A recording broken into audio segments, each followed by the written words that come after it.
Балаларымызды басқа мектепке көшіруіне қарсымыз. Алматыда күрделі жөндеу жұмыстарына жабылып жатқан мектептің ата-аналары осылай дейді. Сөздерінше жаз бойы қимылдамай, дәл қыс басталатын уақытта құрылыс жұмыстарына кіріскелі жатыр екен.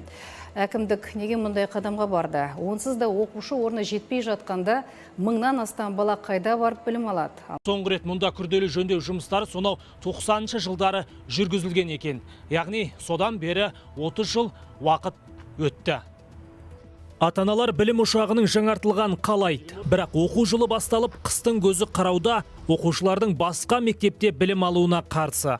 Мұндай жұмыстарды ерте бастан ойластырып, көктемде неге іске кіріспеді деп наразылықтарын білдірді. Сабақ басталғаннан кейін істеуге болмайды ғой, адамдардың бәрін пландарын ұрыш етіп. Олай істеуге болмайды мысалы. Меніңше.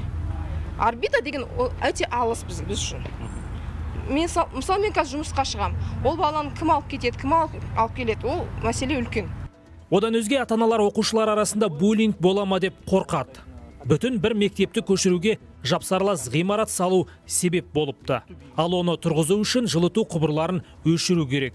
Енді балаларға 5 шақырым жердегі білім ошағына қатынауға тура келеді. Жақын жердегі мектептер толық болғандықтан бізді қабылдамады, деп отыр директор. Мектеп автобусы беріледі мектепке, балалар тасымалдайтын маршрутпенен. 40-шы мектеп, өйткені ол мектеп бір сменада жұмыс жасайды. Сол мектепке деп солай шешілді. Енді мектептер бізді нете алмайды, қабылдай алмайды. Өйткені өздері әрең сүйіп отырған мектептер, қасымыздағы жақын мектептер.